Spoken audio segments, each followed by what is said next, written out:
नमस्कार मित्रांनो, शेतकरी ब्लॉगमध्ये आपलं स्वागत आहे. तर मित्रांनो, रात्रीची लाईट जी आहे आपली, तर आपण पाणी भरण्यासाठी आलो आहे आपल्या गहू पिकाला. आणि हे पाहू शकता तुम्ही कसे तणाची क्वालिटी म्हणजे तणनाशक फवारणी मारल्यामुळे त्या तण खाली पडायला लागला आहे. याचा अर्थ म्हणजे त्याचा असर व्हायला लागला आहे. म्हणून आपण तणनाशक फवारणी दिलेली आहे. त्याचा पूर्णपणे पिवळं पूर्ण जळून जाईल असं आपण तणनाशक फवारणी मारलेलं आहे गहू पिकावर. मित्रांनो, गेल्या आठवड्यात मारलेलं आहे. तर त्याचा रिझल्ट आपल्याला पाहायला मिळत आहे, पाहू शकता तुम्ही.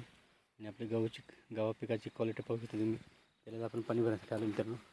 त्या गव्हा पिकाची क्वालिटी पाहू शकता तुम्ही. खालून अशी साईज झाली आहे जवळजवळ मित्रांनो 3 ते 4 फुटाचा झालेला गहू आहे. तर मित्रांनो, असं 3-4 फुटाचा गहू झालेला मित्रांनो. तर आता त्याच्याला काही 2-2.5 महिन्या मोजून आपण पाहायला गेलं तर 2-2.5 महिना एवढं राहिलं म्हणजे आपलं गहू पीक आलेलं आहे असं समजून घ्यायचं मित्रांनो. फक्त निसर्गाने साथ दिली पाहिजे, आपण जर सांगू शकतो. पण निसर्गाने आपल्याला साथ दिली तर आपल्याला काही अडचण नाही. पण निसर्गाने जर साथ दिली नाही, निसर्ग जर आला, अवकाळी पाऊस जर आला, तर आपलं एवढं सोन्यासारखं पीक आहे, यालासुद्धा आपण आवरू शकत नाही अशी कंडिशन करून टाकली. कारण की हा अवकाळी पाऊस असा मित्रांनो, तो आपल्याला काही सांगून येत नाही. तो केव्हा येईल ते सांगता येणार नाही.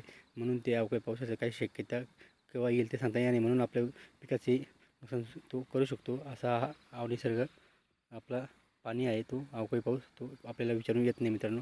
त्याचप्रमाणे आपल्याला रात्रदिवस कष्ट करायला आपला शेतकरी अशा पद्धतीने रात्रदिवस आपला पाणी भरण्यासाठी पिकाला वेळेवर येतो. वेळेवर आपल्या बांधावर उभं राहून आपले शेतातले कामं करतो मित्रांनो. हा शेतकरी कष्टकरी आणि जगाचा पोशिंदा आहे मित्रांनो. जय जवान जय किसान.